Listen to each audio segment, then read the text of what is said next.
Fermez les yeux. Ouvrez les yeux.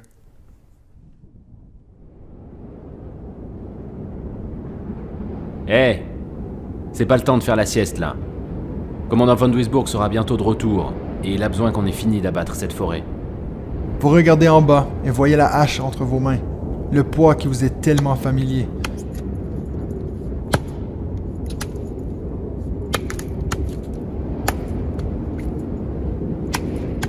Il fait froid. Il fait toujours froid. Combien de temps maintenant depuis votre dernier repas? Vous repensez aux fêtes de Noël de l'année dernière où Anya avait préparé le meilleur rôti que vous ayez mangé depuis si longtemps. Où était-ce il y a 2 ans? Les journées se fondent et s'entremêlent depuis la Grande Guerre. Europa n'est plus ce qu'elle était. On sent un vent de changement et ce changement a l'odeur de rouille et de chair carbonisée. Il commence à faire nuit et pourtant, vous et les vôtres ne sont pas prêts d'avoir haché cette forêt démunie. C'est à ce moment que vous entendez un grognement.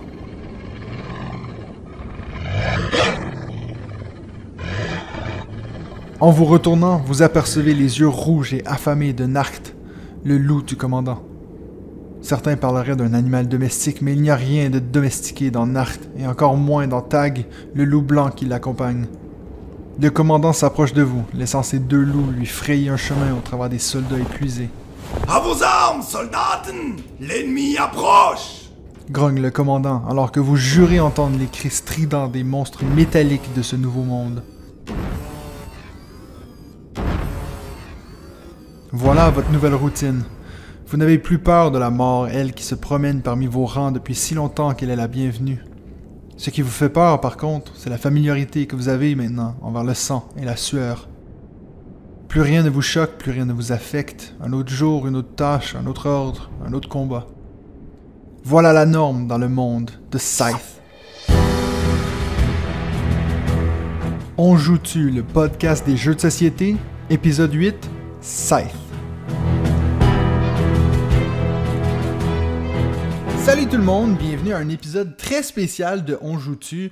On va tester un nouveau format aujourd'hui, donc je voulais le faire tout seul, mais j'ai pas réussi à empêcher Benji à passer le cadre de porte. Comment ça va, Benji?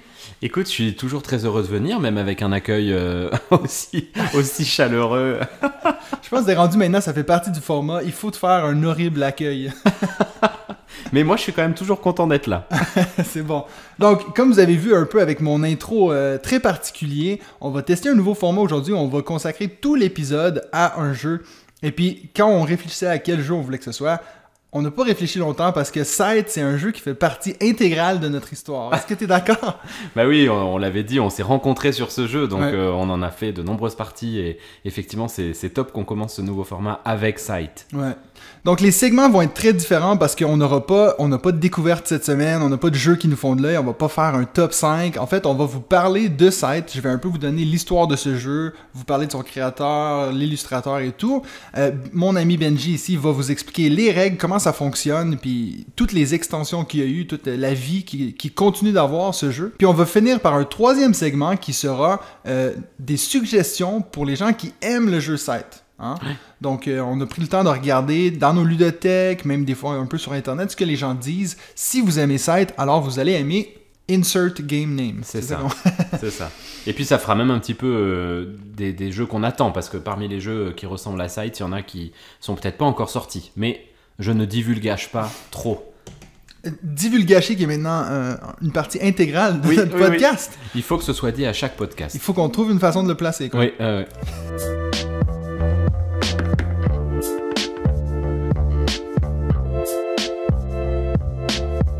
Donc, pour le premier segment, je voulais vous parler un peu de l'histoire de Scythe. Donc, dans Scythe, on est dans une réalité autre que celle qu'on connaît, hein?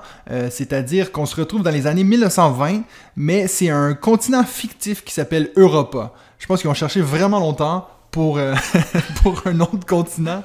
Donc, on va pas se mentir, c'est clairement inspiré de l'Europe dans les années 1920. La grosse différence, c'est qu'il y a un côté steampunk, où chaque faction a aussi accès à des énormes mechas, qu'on va utiliser pour soit faire des déplacements d'envergure ou faire la guerre, bien sûr. Les joueurs vont incarner une des 7 factions présentes dans le jeu qui essaie de reprendre le contrôle après qu'une grande guerre ait ruiné le continent.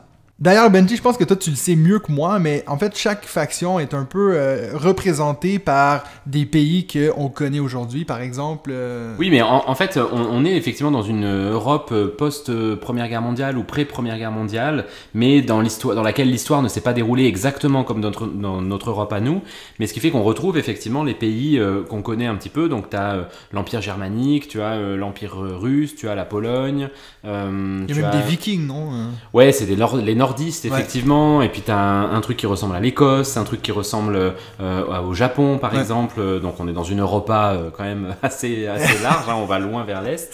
Mais voilà, on est dans des cultures qui sont des cultures qu'on connaît, dans lesquelles on rajoute des éléments steampunk, comme tu le disais, notamment avec les mechas. Ouais. Et puis, en plus de ça, chaque faction a donc un héros qui est un peu le commandant de la faction. Puis en plus de ça, quelque chose qui est assez cool pour la thématique, c'est que chaque héros a son animal, je dirais son animal domestique ou de compagnie, mais c'est pas vraiment ça. Pour certains, c'est des loups, il y a un ours, un tigre, même un bison. Sanglier. Un sanglier.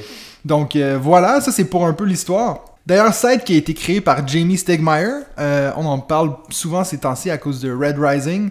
Le nom est maintenant très connu dans les jeux de société, mais au moment de la création de ce jeu, Jamie avait que le jeu viticulture à son actif. Bon, ce qui est pas mal, hein, quand tu as un jeu à ton actif et que c'est viticulture, déjà, c'est déjà pas mal. T'as pas raté ta vie ludique. Viticulture qui est vendue à au-dessus de 180 000 copies. Ouais.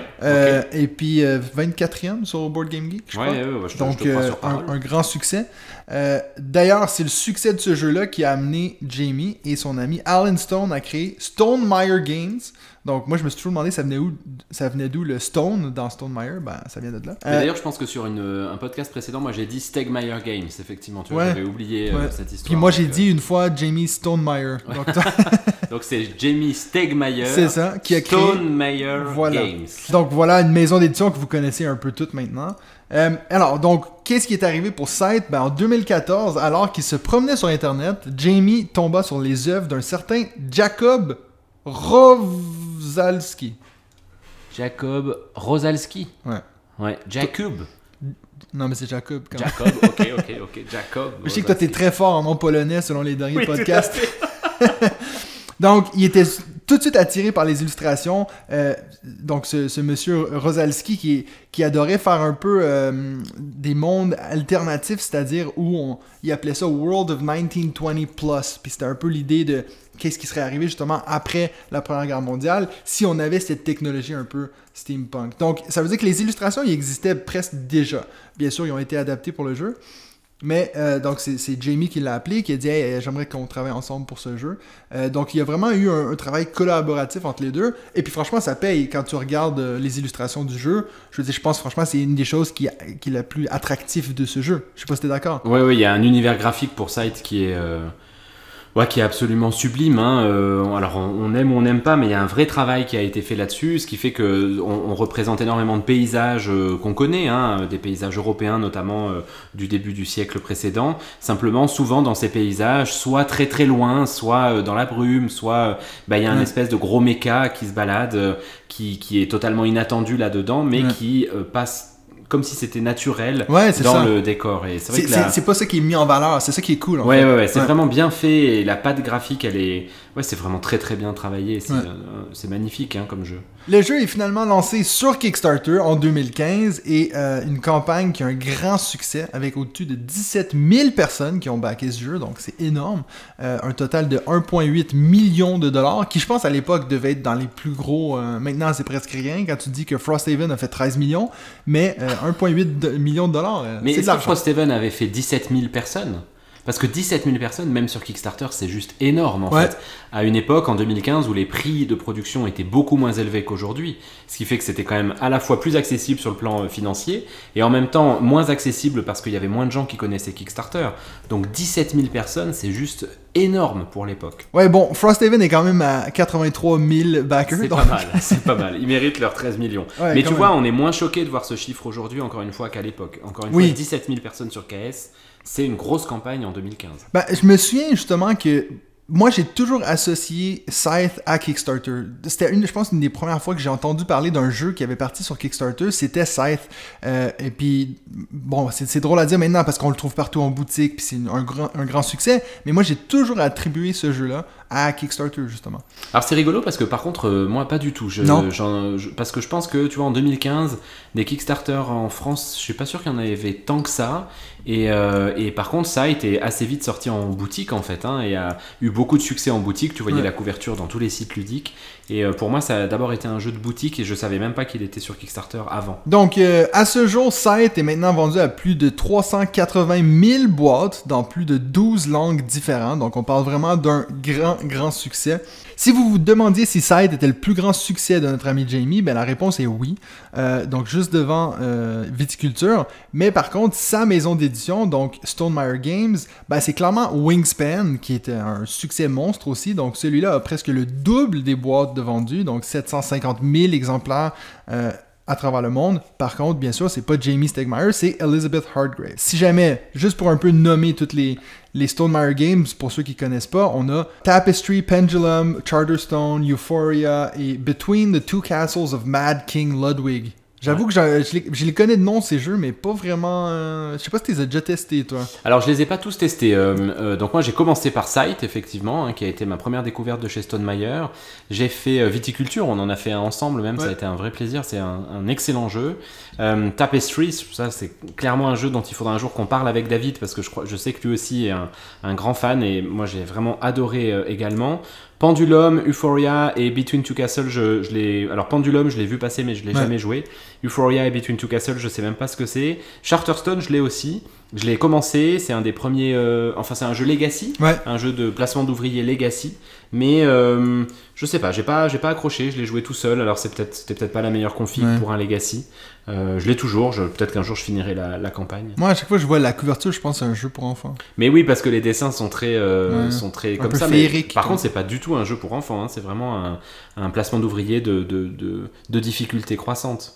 Mais tu vois, là encore, je trouve que c'est pas rien de dire que Scythe, qui est quand même un jeu expert, même si on est d'accord que ce mot-là, il veut pas dire grand-chose, mais combien tu disais, 300 000 exemplaires, 280 000 exemplaires vendus. 380. 380 000, c'est juste énorme en fait pour un jeu expert, encore une fois, et je pense que c'est pas pour rien qu'il se vend aussi bien, On avait un peu parlé du fait que Stegmaier est assez fort pour le marketing quand même, mais c'est aussi un excellent jeu et voilà, je pense que ce chiffre parle pour lui.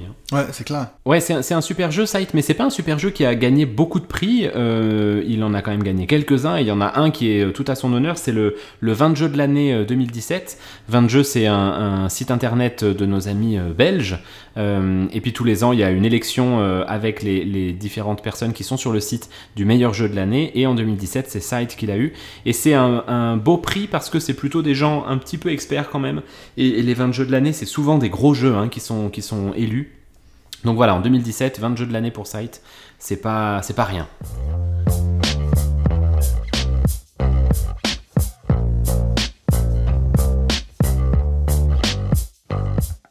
Alors maintenant, on va passer au deuxième segment où Benji va un peu vous parler du gameplay et puis comment ça se joue pour ceux qui connaissent pas ou qui sont peut-être intéressés à avoir des petites stratégies, des choses comme ça. Ouais, alors c'est une mission pas simple, résumer un jeu comme Scythe, et je vais commencer tout de suite. T'as 2 minutes. Ouais, ok, je te remercie. Scythe, c'est un bon jeu. 3e segment. Non, je vais commencer tout de suite par quelque chose qui, en fait, fait un peu débat dans le petit milieu ludique.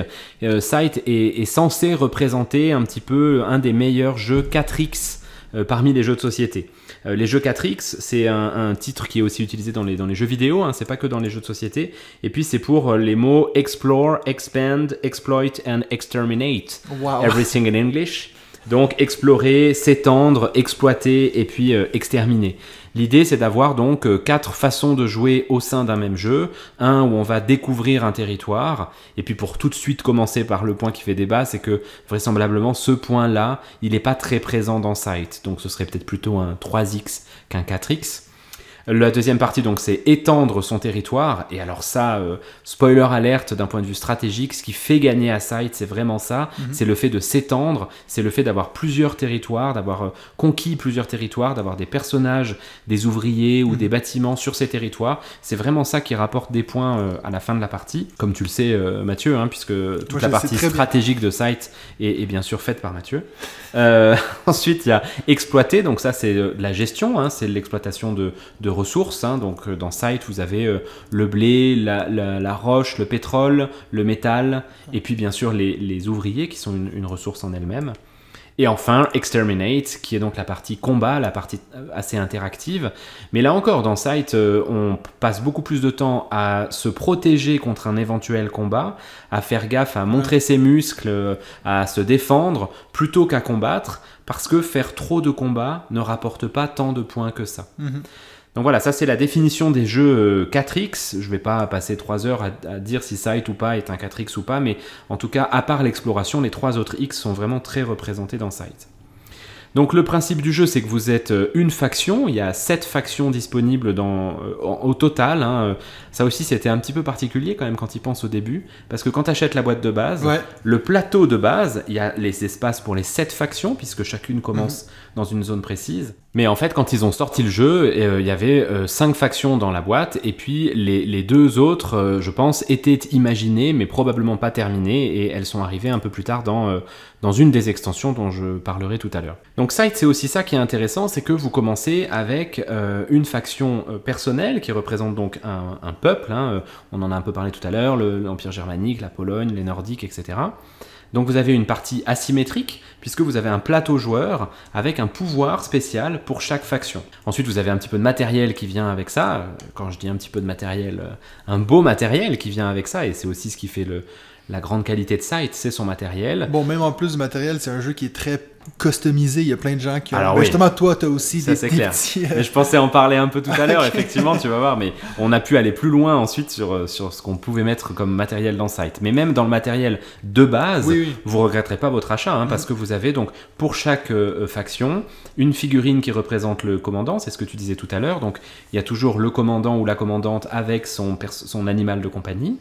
Et puis vous avez 4 mechas, chaque mecha est différent en fonction de la faction. Donc voilà, il y a eu un vrai travail artistique derrière, et puis ensuite tous les petits meeples que vous allez récupérer. Vous avez votre plateau joueur, et en dessous vous allez utiliser un plateau de production en quelque sorte, dans lequel vous avez toutes les actions qui sont possibles. Mais là encore, il y a une autre phase d'asymétrie puisque chaque plateau est différent. Donc vous avez sur le plateau 4 cases pour les actions du haut, 4 cases pour les actions du bas, et puis vous pouvez réaliser l'action du haut ou l'action du bas, ou les deux, mais donc il vous faut sacrément comboter pour essayer, dans la plupart des cas bien sûr, de faire les deux actions. Sachant enfin que vous ne pouvez pas faire 2 fois de suite la même action, donc vous avez pour ça un petit jeton que vous posez sur votre plateau joueur. Et puis une fois que vous allez rejouer, vous savez que vous ne devez pas jouer l'action que vous avez faite au tour d'avant. Sauf pour une faction dont le pouvoir spécial est justement de pouvoir contourner ce truc et de pouvoir jouer 2 fois de suite la même action. Alors, les 4 actions du dessus, qui sont les actions principales, c'est des actions très simples. Hein. Vous avez l'action bouger, donc vous pouvez prendre votre personnage, vos petits mechas, les amener autour de vous. Vous avez l'action produire, donc ça c'est les ouvriers que vous avez mis sur des cases, produisent des ressources. Vous avez l'action soutenir, soutenir c'est augmenter sa capacité d'attaque ou de défense. Et puis enfin, vous avez l'action marché. L'action marché, elle vous permet d'acheter des ressources pour éviter, si vous ne pouvez pas les produire, de vous retrouver à sec. Ça, c'est vraiment les 4 actions de base, les 4 actions initiales. Chaque action vous coûte quelque chose, souvent un peu d'argent, mais chaque action peut aussi être améliorée, j'y reviendrai tout à l'heure, et puis rapporter de plus en plus, ou permettre 2 actions en une, ou une alternance entre 2 actions. Et puis ensuite, sur les 4 actions du bas, vous avez l'action construire un mecha, ce qui est extrêmement important bien sûr. Et très stylé. Et très stylé, effectivement. Donc vous prenez un mecha que vous posez sur votre plateau.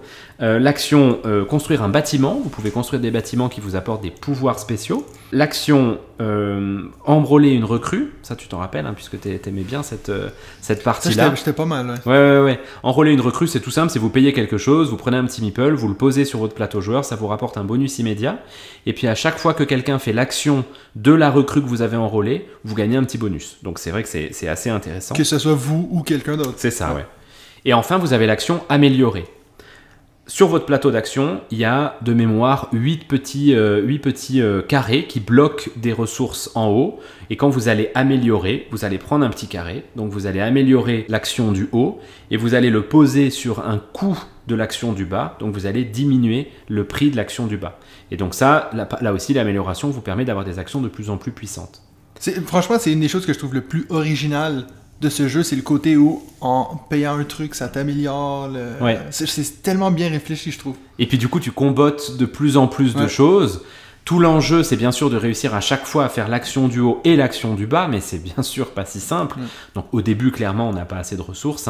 Et puis ensuite, ça va dépendre beaucoup de quelle stratégie vous voulez prendre. L'objectif de Sight, c'est, en tout cas, la partie se termine quand une personne a réalisé 6 objectifs, qui sont représentés par des petites étoiles que vous posez sur une case objectif une fois que vous les avez réalisés.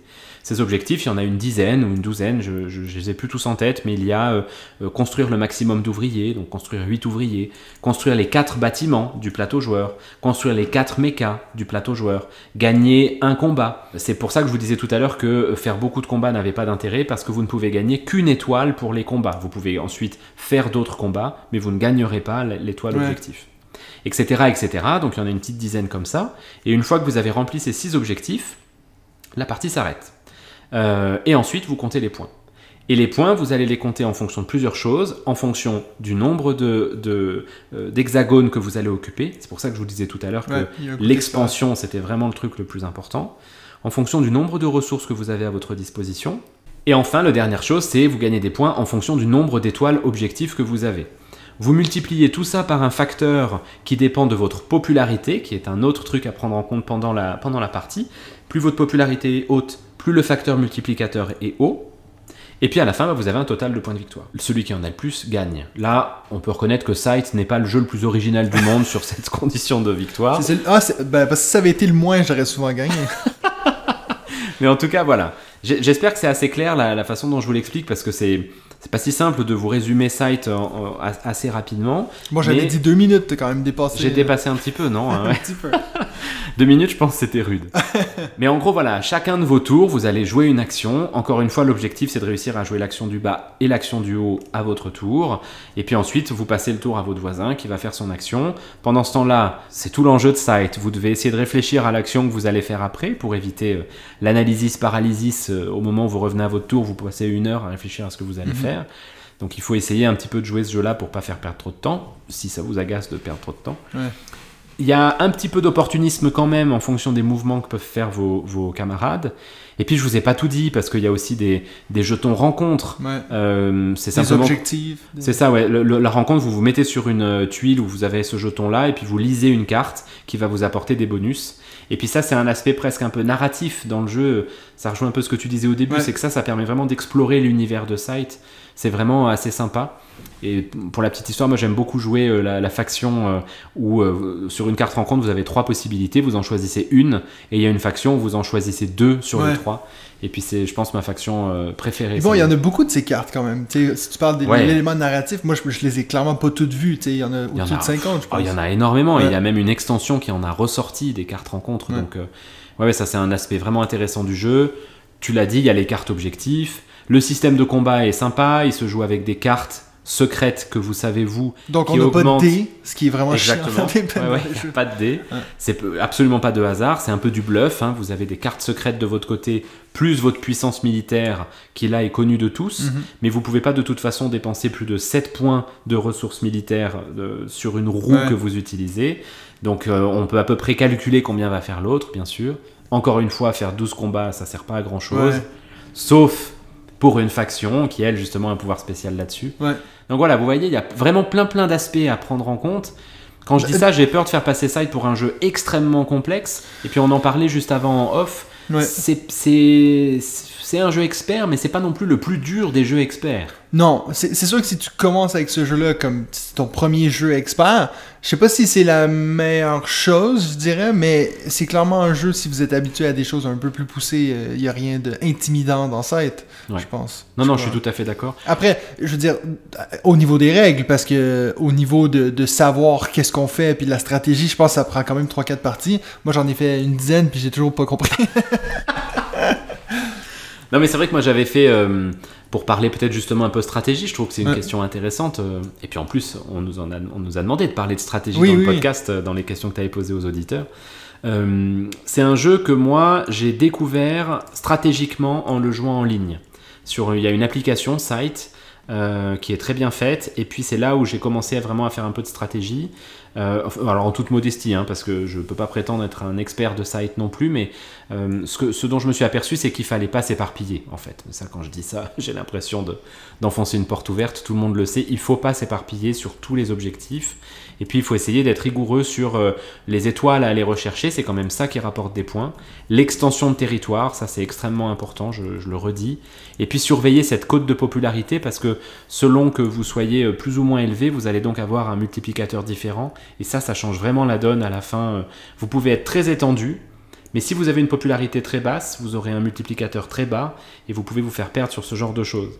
À l'inverse, et notre pote Hugo avait gagné là-dessus, il avait monté très très haut sa popularité, et puis je suis pas certain qu'il avait tant de territoire que ça. Par contre, il avait un coef multiplicateur beaucoup plus élevé que nous. Que les nôtres. Ouais. Il avait été deux fois plus élevé que le nôtre, donc on avait perdu assez facilement. Donc là, tu parles de la seule partie que toi, t'avais perdue, c'est ça? J'aime pas le dire comme ça, je voudrais garder un petit peu d'humilité, tu vois, mais oui. Bon, on y reviendra dans un instant, mais nous, on a fait toute la campagne de Fenris, donc c'est quoi? C'est 8 parties, je crois qu'on a fait. Ouais. Et puis, moi, je me souviens, après 4-5 parties, moi, j'en avais tellement marre de perdre que j'avais commencé à regarder des vidéos de stratégie en ligne, et puis il y avait un gars qui était parmi les top 5 joueurs au monde qui donnait ses stratégies, puis lui, il disait, en termes d'étoiles, laquelle on devrait viser en premier, il disait toujours aller pour les ouvriers en premier. Puis c'est quelque chose qui souvent nous intimide parce qu'on dit oui, mais plus je sors des ouvriers, plus ça me coûte cher. Mais en même temps, après, tu as tellement plus d'expansion et puis de facilité à refaire des ressources. Puis j'avoue que moi, c'est quelque chose que j'ai appris à faire beaucoup trop tard. Puis après, c'était un peu trop loin dans la campagne de Fenris que j'avais de toute façon tellement de lacunes que c'était fini. Mais je veux dire, si j'avais à refaire une partie du jeu de base maintenant, je pense que clairement, j'irais tout de suite pour les ouvriers, je pense. Mais toi, en plus, tu avais eu une stratégie à plusieurs reprises qui était intéressante. Alors bon, effectivement, si on doit évaluer l'intérêt d'une stratégie en fonction de la victoire, a priori, c'était donc nul. Mais moi, je trouvais que c'était intéressant parce que tu as suivi cette recommandation. Donc, tu avais développé tes ouvriers très tôt. Et ensuite, à chaque action de production, tu produisais énormément parce que on produit le nombre de ressources qu'il y a d'ouvriers sur la case. Exact, Donc à chaque fois tu produisais 8 métaux, 8 blés, etc. Et en fait pour les actions suivantes, tu avais toujours le nombre de ressources suffisantes. Là où quand tu t'étends un peu trop avec tes ouvriers, tu vas produire 1 ou 2 ressources par hexagone et du coup tu rames toujours un peu plus pour construire en utilisant les ressources. Mais il faut pas juste, moi c'est ce que je me suis rendu compte aussi, c'est que je produisais pour produire parce qu'après je m'en servais pas nécessairement pour améliorer mes choses, donc j'avais juste comme un empire de ressources qui me servait un peu à rien. Donc... Mais c'est vrai qu'il y a aussi l'importance des mechas, puisque chacun de vos mechas va apporter une petite règle supplémentaire, mais une petite facilité supplémentaire. Donc on avait assez régulièrement, on construisait nos 4 mechas tous les 3 pendant la campagne, parce que vraiment ça c'est important pour bouger, c'est important pour se déplacer dans l'univers de Site. Et puis on n'a pas parlé de la case centrale, l'usine, cette fameuse usine dans laquelle vous allez récupérer une action supplémentaire. Alors là, pour ceux qui ne sont pas habitués aux jeux d'experts, vous êtes en train de convulser Ils sont déjà partis, je pense. Parce que ça semble encore une fois très dur, mais finalement, une fois qu'on a compris les mécanismes, encore une fois, qui ne sont pas si nombreux que ça va assez vite, et ensuite tout est stratégique. Ouais, puis après, c'est aussi le problème, c'est sûr que si là maintenant on balance tous les règles du jeu, il y en a beaucoup. Mais pendant une partie, est-ce que c'est super important de savoir dès le début l'usine? Tu peux vite glisser un mot, mais avant que quelqu'un s'y approche, on n'est pas obligé d'expliquer ce que ça fait. Non, tout à fait.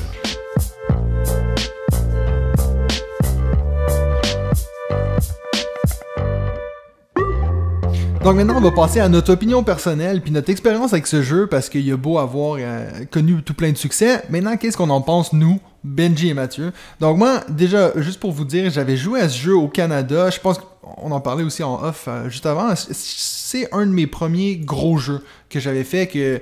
Encore une fois, j'ai été attiré par le artwork, par la direction artistique. Et puis j'avais fait ce jeu-là, j'avais un peu rien compris. Mais j'avais quand même eu beaucoup de plaisir. Tu sais, comme tu disais avant, l'élément narratif, aller trouver ces cartes-là. Au final, je pense que c'était ça mon plaisir dans le jeu. Je m'en foutais de perdre, mais je voulais aller trouver toutes les petites cartes narratives. Et puis donc, quand j'étais arrivé en Suisse, j'ai un ami qui avait le jeu qui m'a dit hey, « Est-ce qu'on fait une partie? » Donc j'ai pu en refaire une. Et puis là, vraiment, je m'y suis pris au jeu. Puis je connaissais déjà, j'étais le seul qui avait déjà joué. Donc je me sentais déjà un peu je me sentais très fort à ce jeu. Donc c'est pour ça que quand j'ai rencontré Benji puis qu'il m'a dit mais ça serait tellement cool de faire la campagne de Fenris, je me suis dit mais pourquoi pas, moi qui est tellement bon à Scythe. Et puis ben voilà, je sais pas, je vais te laisser raconter le reste de cette histoire, Benji. C'est drôle parce que j'avais pas eu ce petit début. Je te l'avais caché ça parce que je pensais que j'allais tout gagner, donc je voulais rester modeste. Tu sais qu'il m'est arrivé exactement la même chose que toi à Risk. Tu connais ce jeu Risk, oui, bien méga sûr, connu, oui. auquel j'ai joué toute mon adolescence en pensant être extrêmement fort à ce jeu. Et puis j'ai joué contre un pote une fois. Je me suis rendu compte que je ne savais absolument pas jouer à Risk. Il m'a humilié absolument à ce jeu. Écoute, moi c'est un tout petit peu comme toi, hein. J'ai commencé à jouer à la version française, donc je pense 2016 ou 2017, chez un copain. Je jouais un peu aux jeux de société, mais plutôt familiaux plus, on va dire, donc j'avais pas encore beaucoup d'expérience des jeux experts, et la première fois qu'il m'a sorti Scythe, j'en ai bavé quand même. Et puis je me souviens d'un sentiment de frustration quand même assez important, parce que j'arrivais rarement à faire l'action du bas et l'action du haut, et j'avais pas bien compris les mécanismes, je m'éparpillais beaucoup, etc. J'ai pas forcément un super bon premier souvenir de Scythe, mais j'y suis revenu par la suite, effectivement beaucoup parce que je le trouvais absolument magnifique, et une fois que j'avais joué un peu plus à d'autres jeux, et ensuite, comme je te disais, j'y ai beaucoup joué en ligne, donc je pense que je me suis vraiment amélioré là-dessus, et quand on s'est rencontrés, et que toi tu voulais faire une campagne, effectivement, j'avais très envie de tester Fenris, que j'avais acheté, je pense, depuis 1 an et demi, et que je pouvais pas jouer, je voulais pas le jouer en solo. Pour moi, Scythe, c'est vraiment...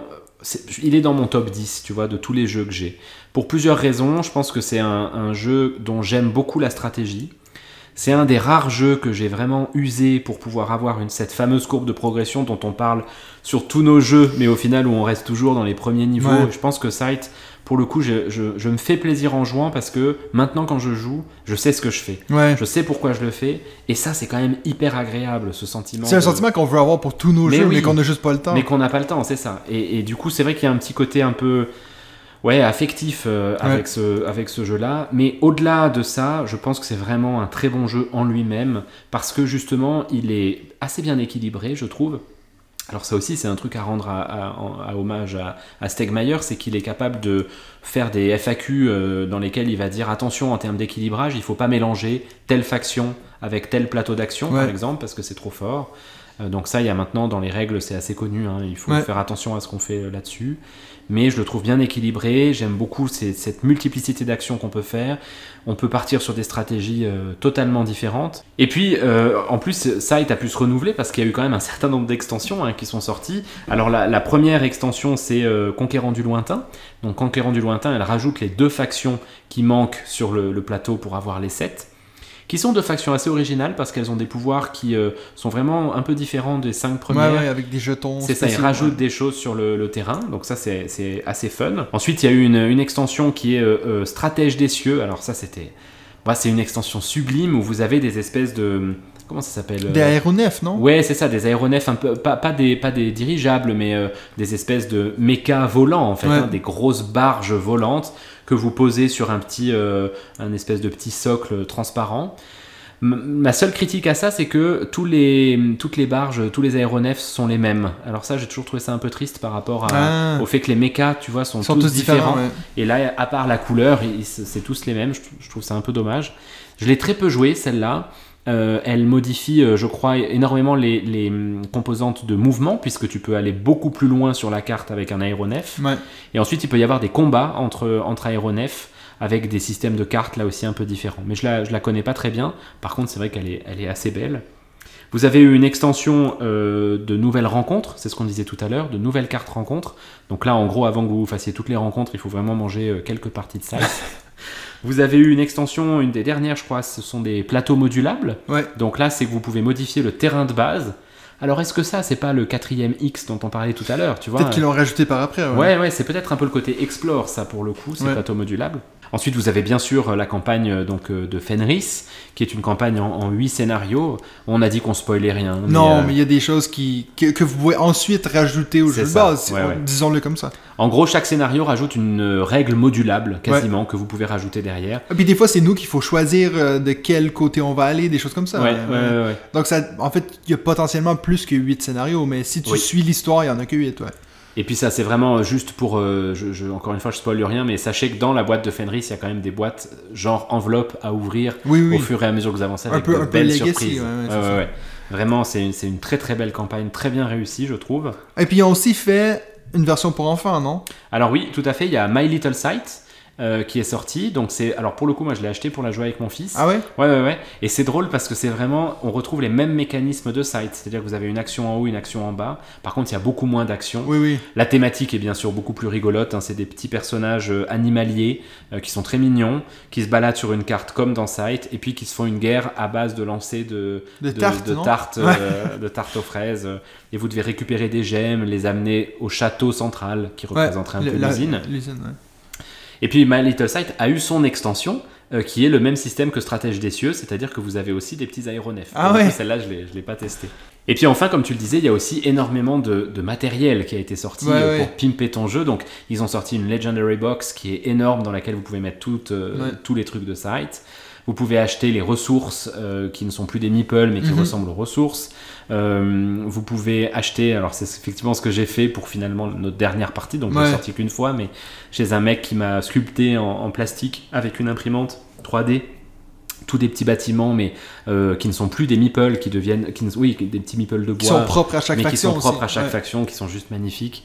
Donc ouais, si vous aimez ce jeu, il y a moyen d'y mettre beaucoup d'argent pour avoir une pièce de collection. Puis j'ai vu aussi qu'il y a des, je sais pas comment on dit en français, mais des fan-made expansions. Ça veut dire, exemple, les supporters, les fans de ce jeu, en fait, qui ont créé des extensions eux-mêmes que tu peux trouver sur Internet, puis ça change des petites règles et des choses comme ça. Et puis Jamie Stegmaier, il les met sur son site. Tu vois, lui, il approuve à 100% ça. Donc c'est assez cool. Je les ai pas regardés, je pourrais pas te dire ce que c'est, mais j'ai vu qu'il y en a une dizaine. Donc il y a des moyens de rendre ce jeu-là un peu plus complexe. Je pense qu'il est très bien comme il est, hein? On est d'accord. Bon, moi, j'ai pas eu la chance vraiment de dire ce que j'en pensais, mais je vais juste rapidement dire que pour moi, c'est un jeu que j'adore, que j'ai eu beaucoup de peine avec la campagne, pas parce que je la trouvais pas correcte ou quoi que ce soit, mais j'arrivais pas, quoi. Je me faisais toujours un peu humilier, puis c'est vrai que moi, je suis pas quelqu'un qui est mauvais perdant, on en a déjà parlé, mais là, ça devenait... j'avais vraiment l'impression que je faisais tout faux, puis... Après, je serais très intéressé d'ailleurs s'il y en a qui ont aussi fait la campagne. Je sais pas si, parce qu'on a perdu 2-3 fois de suite, est-ce que vraiment ça nous nuit par rapport aux autres ou est-ce que c'est vraiment parce que je suis mauvais? C'est possible, mais je me suis demandé... Il faut prendre en compte cette hypothèse. C'est ça, c'est clair. Hein? Il y a des jeux que je suis bon, il y en a pas beaucoup, mais Sight, c'est clairement pas un de ceux-là. Donc, c'est un jeu que je vais... très volontiers jouer une partie de jeu de base, je serais très content. Par contre, quelqu'un qui me dit est-ce qu'on fait la campagne? Non, moi c'est fini. Faire 14 parties de ce jeu-là de suite, non, je pense pas. Mais une bonne partie de Sight, je dirais jamais non, je pense.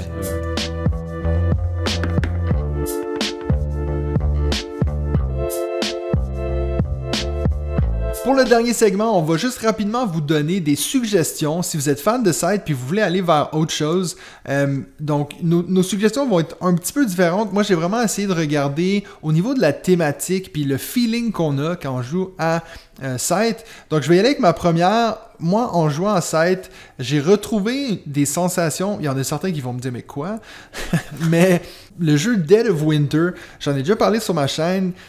Alors là, c'est un jeu coop, donc on n'est vraiment pas dans le même genre de jeu. Mais par contre, au niveau de la thématique, le fait de arriver...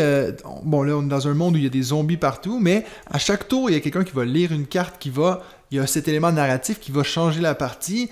Ça me faisait aussi penser à Sight, quand quelqu'un va aller sur une case, arrêter un peu la partie, lire ce qui va se passer. Donc, on a ce côté encore une fois, très glauque, c'est très sombre comme jeu. Et puis, on a des événements, des choses qui changent. C'est un jeu où on a toujours deux parties qui se ressembleront pas. Et puis en plus de ça, je dis que c'est un jeu coopératif, mais il y a la possibilité d'avoir un trade. Donc des fois, on va un peu se mettre tout le monde contre une personne. Ce qui arrive aussi à Sight, quand il y a quelqu'un qui est trop fort, on va tout un peu se mettre contre lui. Ce qui est arrivé assez souvent. Hein? Donc mon ami Hugo qui écoute peut-être le podcast, on se mettait assez souvent, moi puis lui, contre Benji. Mais donc, il y a aussi ce petit élément-là. Donc ça, c'était ma première suggestion. Donc, Dead of Winter, qui est un jeu qui est sorti, ça fait un petit moment maintenant, 2014. Donc ça, c'est un jeu de Jonathan Gilmour et Isaac Vega. C'est à moi? Oui. Okay. C'est pour ça que je t'ai pointé. Alors moi, au contraire de toi, je suis plutôt allé regarder sur des jeux aux mécaniques qui se rapprochent un petit peu de Sight, et puis je suis allé regarder les jeux 4X. Et en regardant les jeux 4X, je me suis rendu compte qu'en fait, j'en avais quelques-uns dans ma ludothèque, mais auxquels j'ai pas beaucoup joué. Alors je vais juste en citer 2 très rapidement, et puis ensuite je passerai un peu plus de temps sur 2 autres. Le premier, c'est le Civilization de Sid Meier, donc qui est d'abord un jeu vidéo, je pense que tout le monde le connaît, et qui a été sorti en jeu de société. Je me le suis acheté d'occasion il y a pas très longtemps parce que je suis un grand fan du jeu vidéo, et je voudrais bien l'essayer en jeu de Civ. Et là, pour le coup, il paraît que c'est un vrai donc ça, tu n'y as pas joué, Non, pas encore. Okay. Je veux bien l'amener la prochaine fois si tu veux qu'on essaye un on commence à 6h le matin, comme ça on a le temps. Je sais pas, il est très long ou pas? Non, mais je me dis, avec la pile de jeux qu'on dit qu'il faut qu'on essaye, ça c'est sûr, par contre. Faudrait qu'on parte un week-end à quelque part, puis on le dit à personne. Oui, c'est ça. C'est un bon projet, ça, par contre. Il faut juste pas que nos femmes nous écoutent. De toute façon, ils n'écoutent pas les podcasts. En tout cas, la mienne, elle écoute pas. Et puis ensuite, il y avait 2 jeux qui sont actuellement sur Kickstarter. Alors au moment où le podcast va sortir, je pense qu'il y en a au moins un des 2 qui est terminé, mais qui sont Fractal et Voidfall. Et ces 2 jeux, il y a un joli débat pour savoir si ce sont exactement les mêmes ou pas, a priori ou pas. C'est pas du tout les mêmes jeux, il y en a un qui est plus complexe que l'autre, etc. Et exactement la même question de savoir si c'est des vrais 4X ou pas. Et a priori, là aussi, on est plutôt sur des 3X, même si Fractal est probablement un peu plus un 4X que Voidfall, mais Voidfall a un côté gestion peut-être un peu plus important que Fractal. Ça, ce sont donc les 2 jeux dont je ne vais pas parler. Vous êtes fort à faire ça. Je fais un peu mon David là, Alors, le jeu dont je voulais parler, en revanche, c'est Projet Gaia. Projet Gaia, qui est un jeu qui a été francisé il y a pas très longtemps, je pense l'année dernière ou cette année, par Super Meeple, qui est un jeu de Helge Ostertag et de Jens Drojmüller. J'espère que ça passe au niveau de l'accent. Bon, ça peut pas être pire que ton accent anglais, donc...